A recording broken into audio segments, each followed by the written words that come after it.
We'll talk all about that on this episode of Crazy Engineering.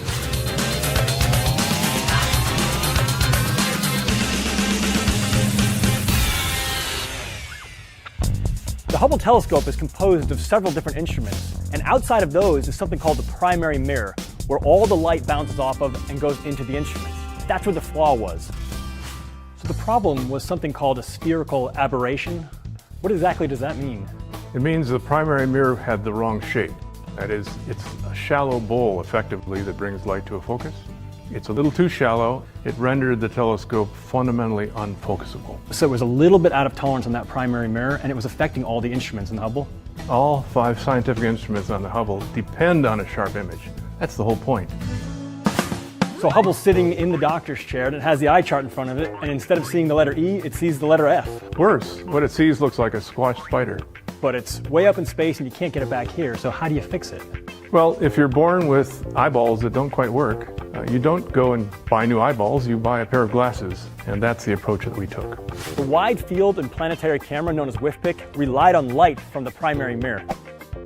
The light from that primary mirror all comes down to a focus inside our camera on a mirror that looks just like this.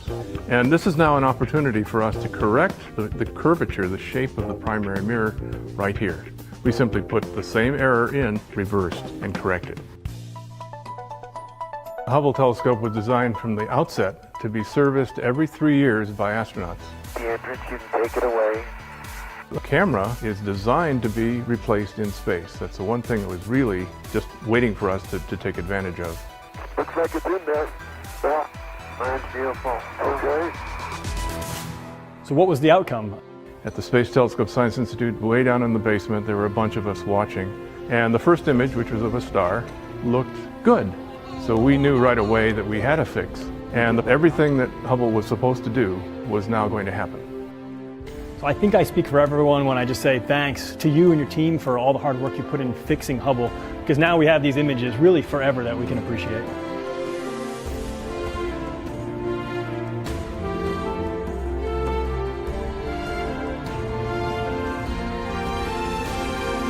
WIFPIC 2 went on to become the workhorse for the Hubble telescope, and it lasted for more than 15 years. Well, now you guys can check it out at the National Air and Space Museum in Washington, D.C., and we'll see all of you on another episode of Crazy Engineering.